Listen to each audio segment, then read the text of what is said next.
1984 को बुद्ध पूर्णिमा के दिन मैं लहोत्से की बर्फीली सीधी ढलान पर लगाए एक सुंदर रंगीन नायलॉन के बने तंबू के कैंप 3 में थी। कैंप में 10 और व्यक्ति थे। लोपसांग और तशारिंग मेरे तंबू में थे। एन.डी. शेरपा तथा और 8 अन्य शरीर से मजबूत और ऊंचाइयों में रहने वाले शेरपा दूसरे तंबू में थे।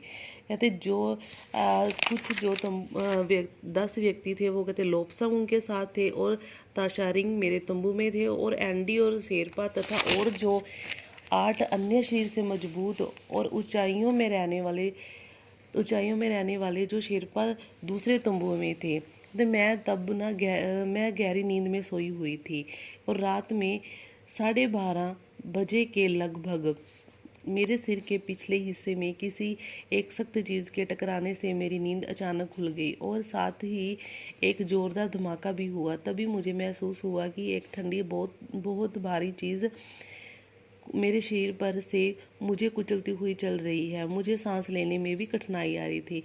बछेंद्री पाल कह रही है कि तब जो है रात के 12:30 बजे के लगभग मेरे सिर के पिछले हिस्से में मुझे ऐसे लगा कोई भारी सख्त चीज़ टकरा कर नीचे की तरफ गई है और मेरी अचानक नींद खुल गई और ज़ोरदार धमाका भी हुआ। तभी मुझे महसूस हुआ कि कोई ठंडी बहुत भारी कोई चीज़ मेरे शरीर से कुचलती हुई चली गई है और मुझे सांस लेने में भी कठिनाई आ रही थी।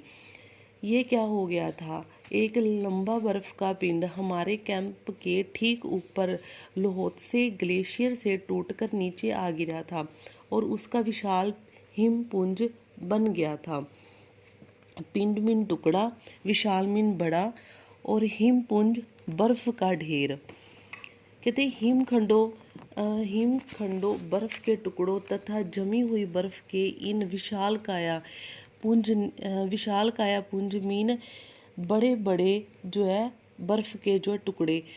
पुंज ने एक एक्सप्रेस रेलगाड़ी की तेज गति और भीषण गर्जना के साथ सीधी ढलान से नीचे आते हुए हमारे कैंप को तहस नहस कर दिया। कहते जब ये एक लंबा बर्फ का पिंड हमारे कैंप से ठीक ऊपर लोहोत्से ग्लेशियर से टूटकर बर्फ की नदी से टूटकर नीचे गया था ना, तो उसका बड़ा सा जो है टुकड़ा बर्फ का बड़ा सारा जो टुकड़ा है वो जो विशाल बड़ा सा टुकड़ा है जो गिरकर जो है एक बड़ा रूप धारण कर लिया और हिमखंडों बर्फ के टुकड़ों तथा जमी हुई बर्फ के इन विशाल जो है वहाँ पर छोटे छोटे बर्फ के टुकड़ों के कारण जो बड़ा सारा विशाल है बर्फ के ढेर का रूप धारण कर लिया और ये इनकी नीचे गिरने की जो है आवाज़ भी बहुत जो है भयानक थी।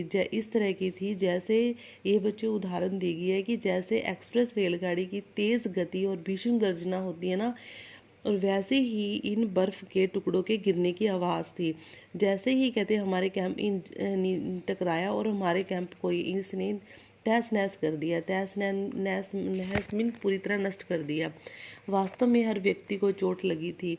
ये एक आश्चर्य था कि किसी की मृत्यु नहीं हुई थी।